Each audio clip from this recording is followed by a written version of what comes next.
Pemirsa, rasa nyeri pada pinggang ataupun rasa kebas, kadang-kadang rasa kesemutan pada pinggang, kadang-kadang kita anggap hal sepele, tapi bisa jadi adalah tanda-tanda penyempitan dari saraf atau yang kita sebut HNP dan perlu kita waspadai. Nah, di Hidup Sehat Plus kali ini saya Dr. Ekles akan berbincang dengan Dr. Lilir Amali, spesialis saraf. Kalau nyeri pinggang ataupun kesemutan bagian belakang, hati-hati saraf kejepit. Apakah benar demikian, dokter? Ya, jadi nyeri pinggang itu salah satu penyebabnya adalah HNP atau saraf kejepit. Jadi tubuh kita ini disangga oleh ruas-ruas tulang belakang ya, dari tulang belakang mulai ya? Leher, punggung, pinggang hingga ke tulang ekor. Di antara ruas-ruas tulang belakang itu ada bantalan namanya diskus intervertebralis. Baik. Dia terdiri dari cincin ya, cincin yang kuat, di tengahnya itu ada bantalan berupa soft gel.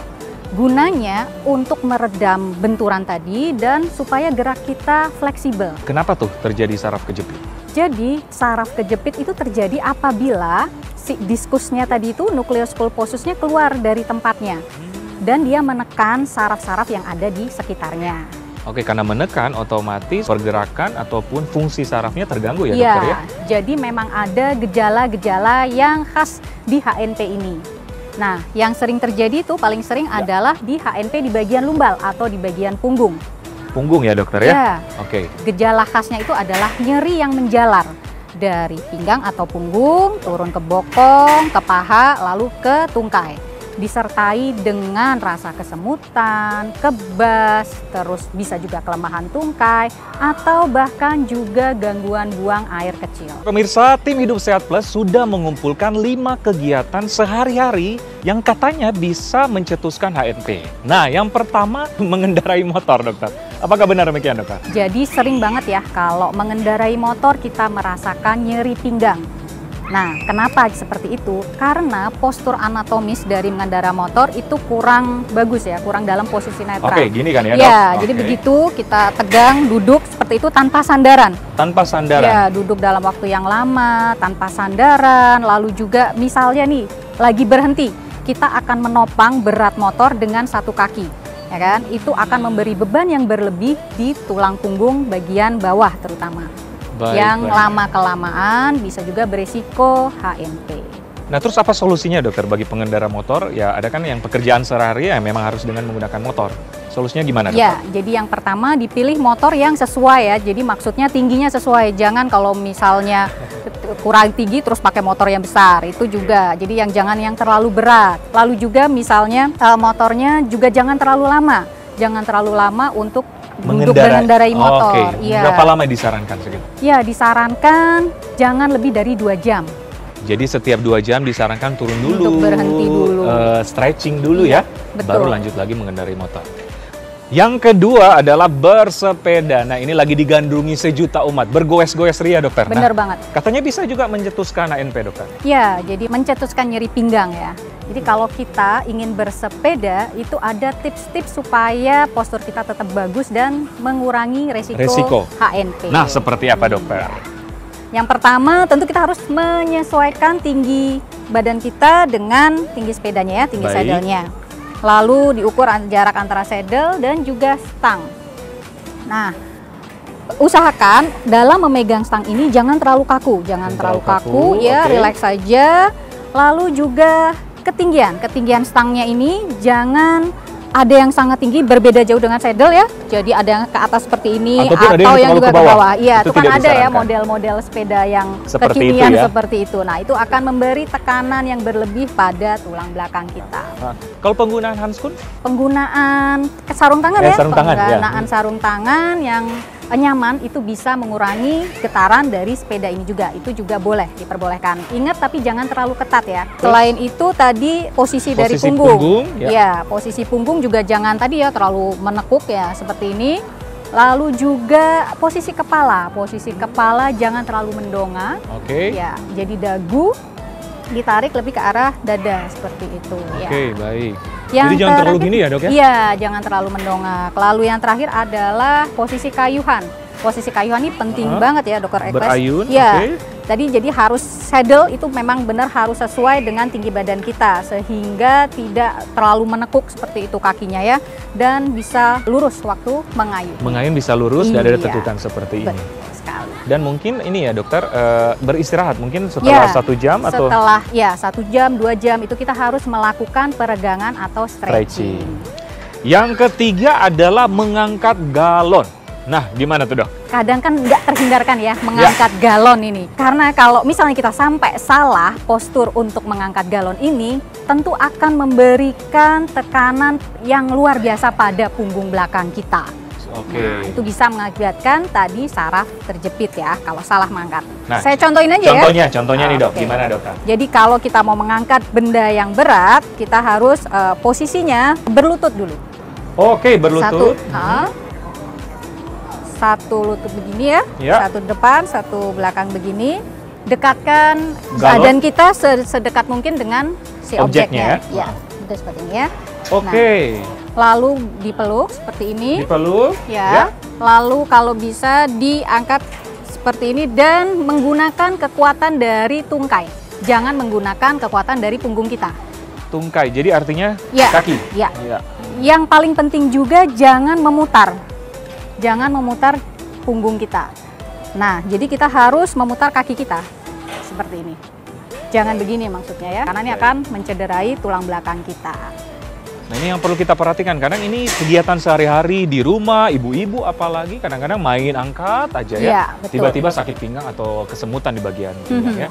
Satu lagi yang bisa dilakukan adalah dengan jongkok. Jadi jangan seperti ini. Ini adalah posisi yang salah. Jadi ya. kalau begini Itu salah. Salah. Oke. Pasti akan Ya. mengenai saraf tulang belakang kita. Yang benar adalah posisinya jongkok. Dan tulang punggung kita tetap lurus, ya. Lalu diangkat. Nah, seperti ini. Ingat gunakan kekuatan dari tungkai.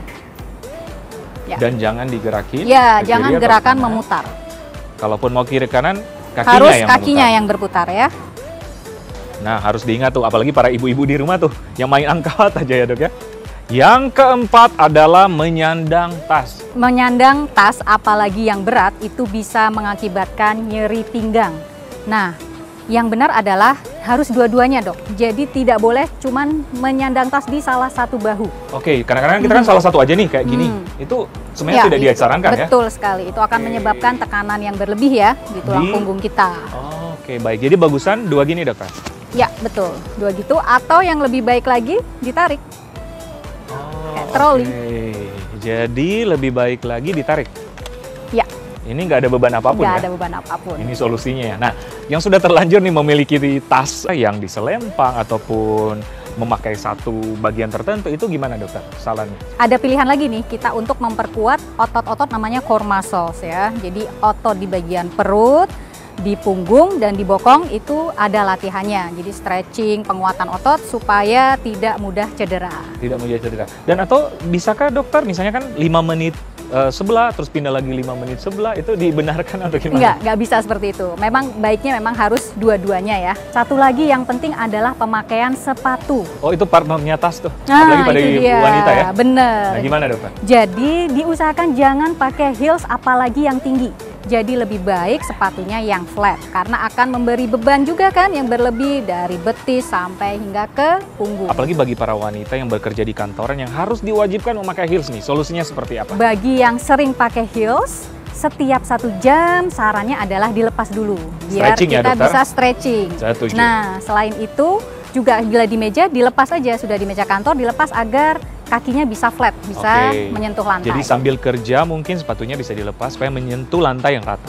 Yang kelima adalah menyetir mobil. Kita tahu bersama, apalagi kita hidup di kota-kota besar kayak Jakarta, menyetir mobil ini adalah kegiatan keseharian yang kadang-kadang lama dokter, Betul macet banget. dan sebagainya. Macet di Jakarta ini ya. Iya.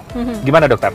Ya, jadi yang paling penting pertama tetap ya tinggi kursi dan jarak kemudi di antara Oke. kaki ya. Nah, kaki dengan gas dan Gas remnya, dan kopling dan lain-lain ya. Iya, betul.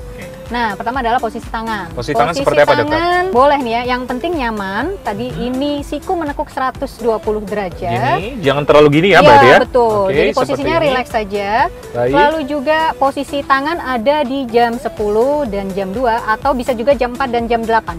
Di sini. Iya, tergantung tingkat kenyamanan masing-masing aja. Baik. Lalu Terus? setelah itu yang harus perhatikan lagi adalah posisi punggung. Punggung ya? Ya, posisi punggung itu sekitar 100 sampai 110 derajat lah. Jadi jangan terlalu tegak sekali. Nah, itu memang agak 10 sampai 20 derajat ditidurkan sedikit. Seperti ini bisa ya, dok? Ya, betul. Ini sudah benar ya.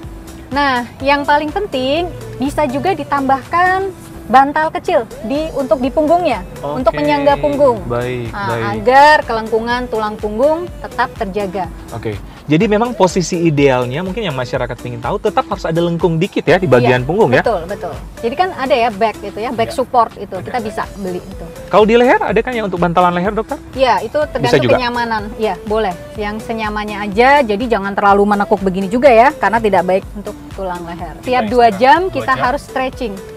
Stretching, mengendurkan otot-otot ya, mulai dari leher, bahu, dan juga kaki. Oke, nah seperti itu tips apalagi bagi para pemirsa yang berada tinggalnya di kota kayak Jakarta yang Betul. sehari-hari harus nyetir ya, dokter ya.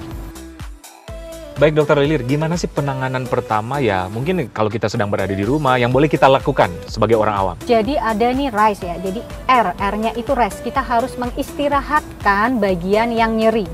Lalu I, jadi di ice, dikompres dingin. Jadi dalam 48 jam pertama kita kompres Dingin ya? Iya, Baik. selama 15 menit bisa sampai 5-8 kali sehari. Oh, Seperti itu dikompres ya. Lalu juga dibebat. Jadi bagian yang nyeri itu bisa dibebat atau pakai korset. oke. Korset lumbal korset itu Benar-benar. ya. Korset untuk saraf kejepit. Lalu juga kaki bisa dielevasi. Jadi diangkat setinggi sekitar 30 derajat, bisa disangga dengan bantal. Kalau keadaan tidak sembuh, kapan harus ke dokter? Jadi memang ada kalanya memang harus ke dokter, yaitu yang pertama apabila nyeri terjadi setelah jatuh atau kecelakaan. Memang nyeri hebat seperti itu harus segera ke dokter. Lalu nyeri yang semakin memberat, tidak sembuh dalam 2 minggu, Baik. nah itu juga harus ke dokter.